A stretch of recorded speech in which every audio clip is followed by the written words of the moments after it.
All right. Hey, everyone. It is Tyron, your host, back with the Anytime Fitness Katie Richmond, Fulshire, and Sugarland update for what is probably like week 8 of the year. We are getting close, maybe in week 7. Man, we're getting close to the end of February already, and we're just 1 month away from being at the end of the first quarter of this year. So this it's just amazing how fast time goes by. I hope all of you are having a wonderful week and that you're getting close to the weekend. It's actually Friday for us here, and the weather's looking nice. Excited for tomorrow being Saturday. Had a great week, had some wonderful PT sessions with a lot of clients.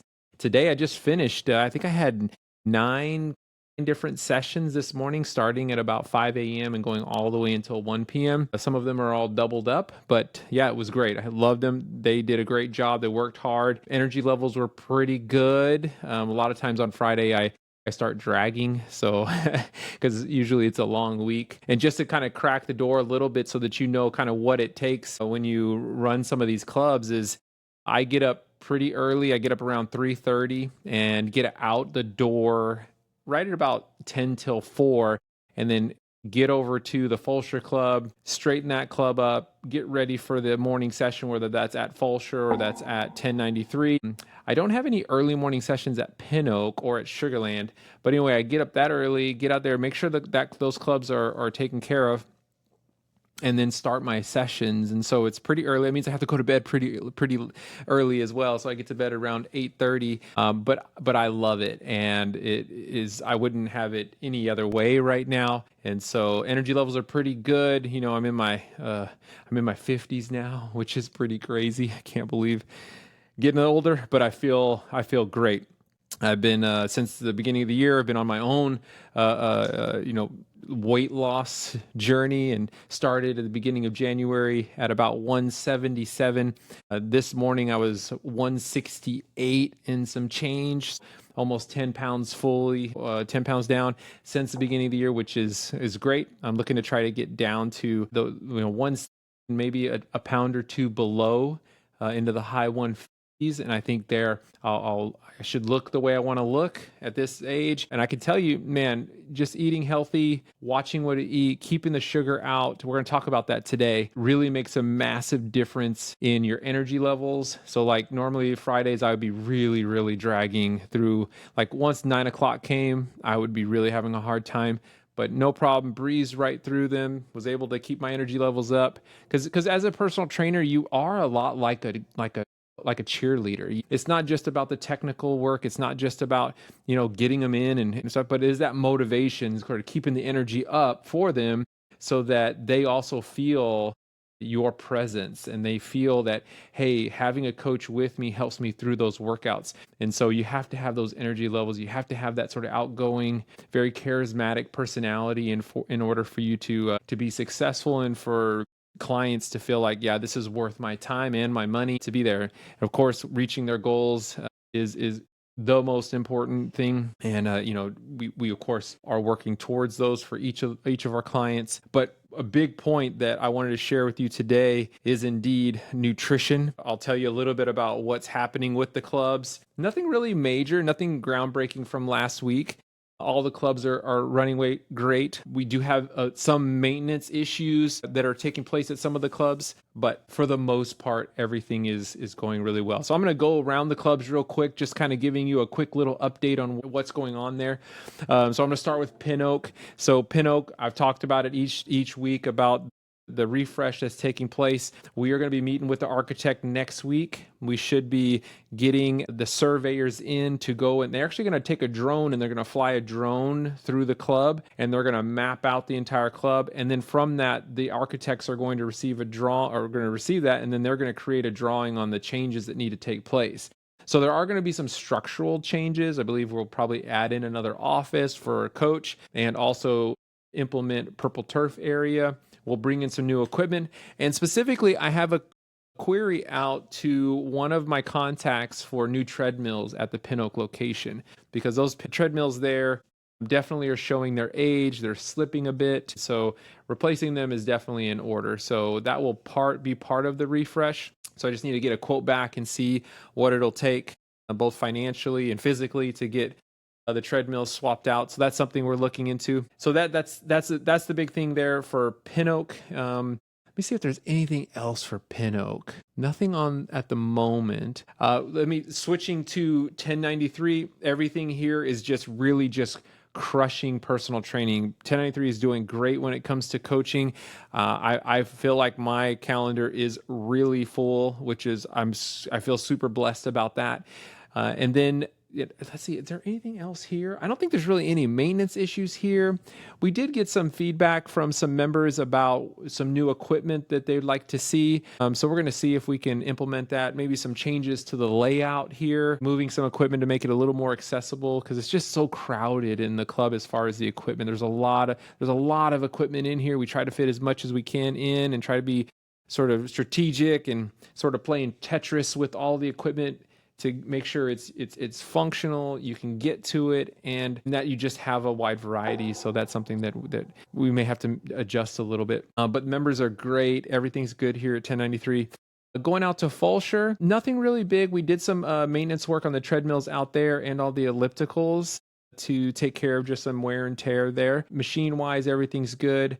As far as efforts there, really just growing the personal training. And that's initiative that I've taken on myself to really push that training piece there. And so I've been out there a lot more during the day and in the evening, and we've seen people that have come in and been looking for personal training, and so that's been picking up. So that's great. All right. And then going out to Sugarland, it's the same thing. We're just trying to increase the numbers out there. And so any of you Sugarland folks out there, if you've got any friends that, you think would benefit from coming in and joining our club family, come in and see Steven. He'll take care of you. He'll make sure that you're taken care of, and that he'll get you started on a fitness plan. He'll make sure that you're looked after when it comes to every time you come in, so that you know how to use the equipment. If you can help us out there, definitely is a club that's beautiful and it's in a good location. We just need to get those numbers up a little bit more. All right.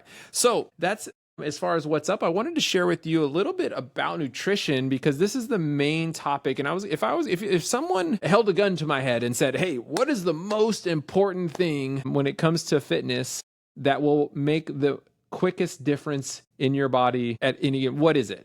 And absolutely 100%, it will be nutrition. Okay. So I wanted to speak to you, especially to everyone that's out there that is looking to lose weight.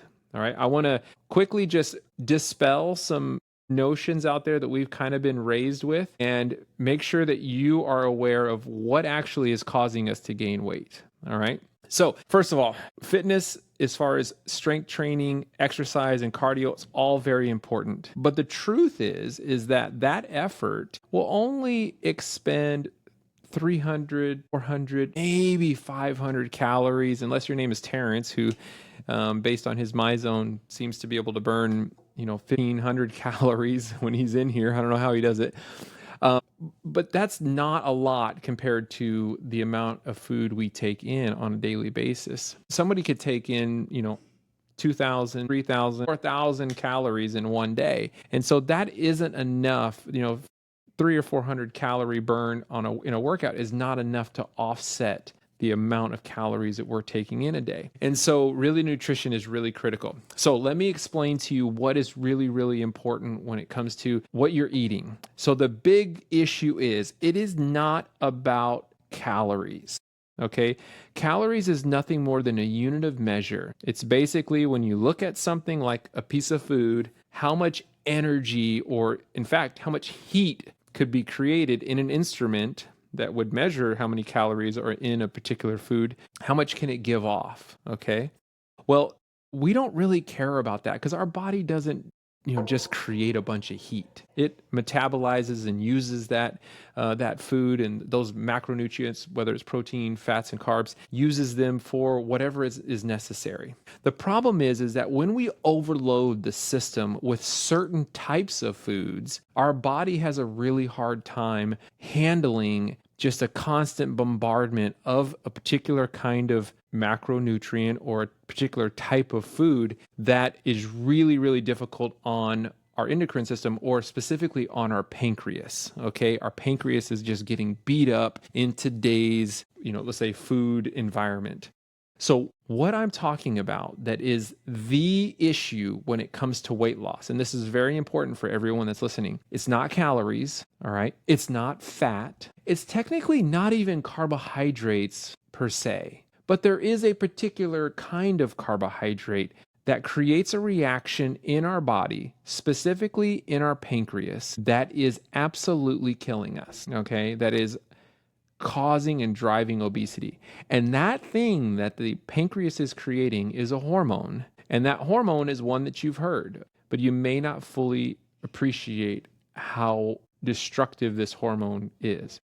That hormone is insulin. All right, insulin. I would highly encourage you to go and just do a search on YouTube or on Google to find out what actually insulin is. But insulin is injected into the body to deal with an excess amount of sugar. All right. And typically, the sugar that we are trying to curb or to try to control is fructose. All right. Now, there is other types of good, let's say, we'll call them good types of sugars. We call them glucose. Glucose is produced by the body naturally. It can actually produce glucose on its own through metabolizing amino acids that you get from protein sources and from fats. But fructose is actually the harmful one. And I don't mean the kind that comes from fruit. This is actually the stuff that comes from refined processed sugar, right? And it is highly, highly addictive because of the impact it has on these hormones, okay? And so what happens is that let's say you go out and you're like, hey, that Shipley's donut place that is right by my house, and they seem to be everywhere now. I just really want to get some donuts because, hey, I'm going to be burning those calories anyway because I'm going to go to the gym and I'm going to work out. The problem is that when you eat those donuts, what happens is that your body gets those donuts into your stomach and your stomach starts to break them down and it immediately gets triggered. Even when you eat it, when you put it in your mouth, your body immediately is triggered to say, hey, I have a very, very sugary substance that's now entered into the body. I need to deal with that because I am expecting an onslaught of sugar that's going to be injected into the bloodstream because of those donuts. And so what happens is it sends a signal to the pancreas saying, hey, let's start pumping out insulin because insulin is what's going to be utilized to sort of attach itself to those sugar molecules, and then it allows the body to start to metabolize them, all right?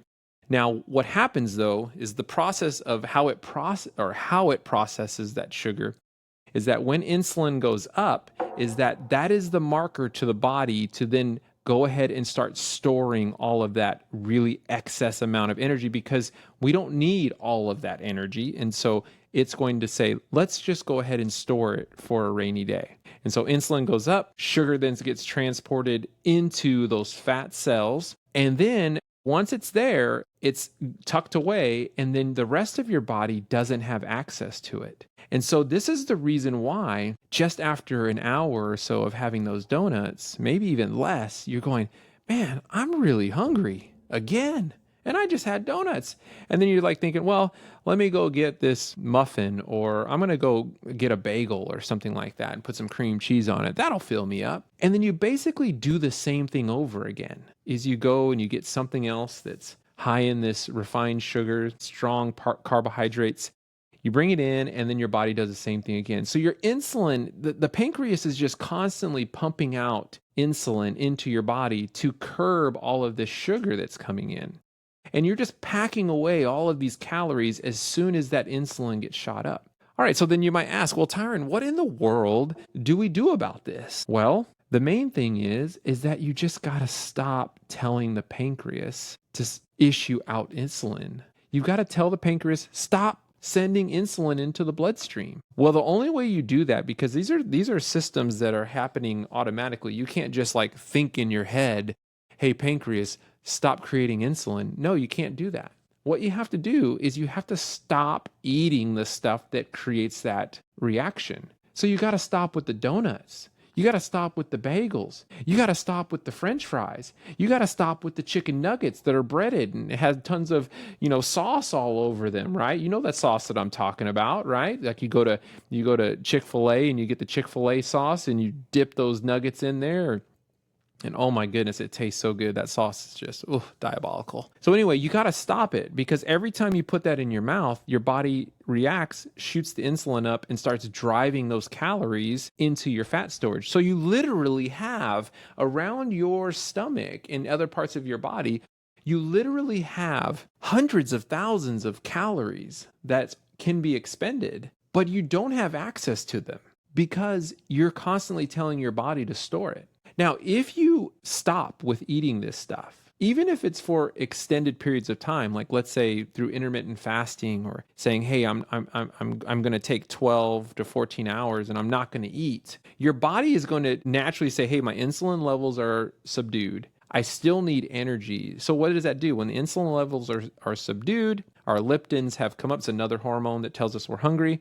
Our body starts looking for calories, and because the hormone is down, insulin, we can start pulling the fat out of those fat cells, those stored calories, and we start burning them. This is why intermittent fasting is so popular these days and why it's effective. The other thing you can do if you're not going to fast is that you just basically keep your carbohydrates low, right? You just minimize the chance that your insulin levels are going to be spiking as much. And so that's the typical kind of diet that I prescribe to, which is a low carb, high protein, moderate fat diet. And in this regard, in my weight loss of basically losing a pound a week, this has worked for me. Okay. I haven't had to fast for long periods of time.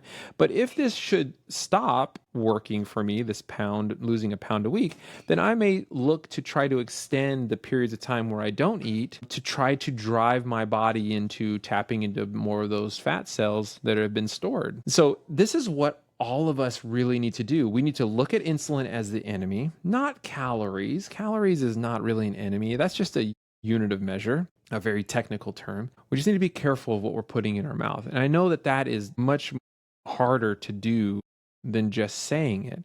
But I'm telling you, if you can just do it for a couple of weeks, then the process will become much easier. You won't have the same kinds of cravings because your body will have stabilized. The hormone leptin that causes you to feel like you're hungry won't be as active. But here's the reason why. It's not because it's not there. It's because the foods that you're going to be eating, as opposed to the ones that drive your hormone levels up, the insulin levels, and then they fall back down and you get hungry again. No, because of the foods you're going to be eating are going to be healthier, they're going to take longer to digest because they're proteins and fats. Your body's not going to be telling itself, "Hey, I need more energy," because it's not going to be storing that energy. It's going to be utilizing it. It's going to be metabolizing it. It's going to take those amino acids from the protein that you've taken in through your chicken and your fish. And it's going to say, "Hey, we need to make glycogen out of this." So your body's going to naturally make glycogen, and it's going to feed the glycogen into your liver, which it needs, and then it's going to feed it into the muscles, which you need to be able to handle your physical activities. There's a lot of processes that are taking place in the body, but just by cutting out your carbohydrates as a general rule or really reducing them, your body is going to make what it needs through the other foods that you eat. And it's going to keep that insulin level low, and it's going to allow you to tap into all those stored calories you have around your waist. Okay? So that's my tip for the day. Research insulin, figure out what foods you're eating that's driving insulin up, remove those foods, replace them with something else that doesn't have the same effect. And I promise you, unless there's some other, let's say, external issue or an internal issue with you that may be impacting your hormones, if that's not the case and everything else is normal, you will absolutely lose weight. I promise you. All right. And so where do we go from here? So I would like to dive into, not today, but in future episodes, means that we can go about eliciting a low insulin reaction. Where do we find GLP-1s and how do they fit into this landscape? Because as a fitness coach myself and as someone who owns gyms, the GLP-1 market is absolutely going to have an impact on all of us to some degree that are in the fitness space.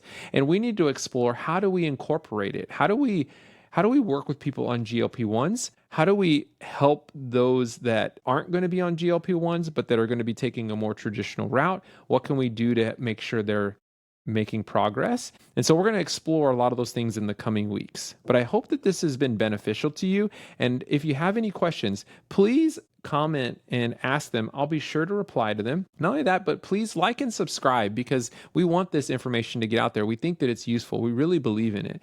And yeah, we think that we can really help some people. And it's the reason why I got into this industry in the first place, because I really think it's a very low barrier to entry way of being able to make a difference in this world through fitness, through healthy eating, and through healthy general habits to be able to enjoy life more and to be able to live longer.